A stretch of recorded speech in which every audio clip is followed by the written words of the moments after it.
তোর কথাবার্তার যে ডাক যে লসন, কাস্টমার তো তোরে দেখলে ফলায় 5 মাইল দূরে গিয়ে ফলায় হয়ে থাকবে। সুরের মার বড় গলা আইসা আবার আমার জ্ঞান দিতে।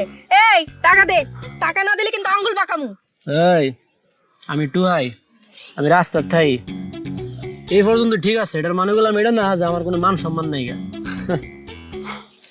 নে ধর। আমি পাই হইছে 520 টাকা, হ্যাঁ আমারে দিল 70 টাকা। আহা, আইসা আবার তার মান সম্মান। তোর ব্যবসা লাইন আনছে গেটারে, তুই ব্যবসা বাণিজ্য বুঝোস কেমনি করুন লাগে? হ্যাঁ, আমার লগে ডেলি কাজ কীর্তন কইরা তুই টিয়া তুল তারবি কোনো লাভের মতো? আমি একটা সমাধানের কথা কইতাছি, কথাটা হন। এই যে রাস্তার মধ্যে ঘুরে ঘুরে তুই ব্যবসা বাণিজ্য করস না, তোর লাগে এটা রাস্তা, আমার লাগে গেলাম এটা রাস্তা না। এই রাস্তা আমার বাপ মা, আমার পরিবার পরিজন, আমার জন্ম হয়েছে রাস্তার মধ্যে। এই রাস্তা তুই আমি কই ফেলা যাবো?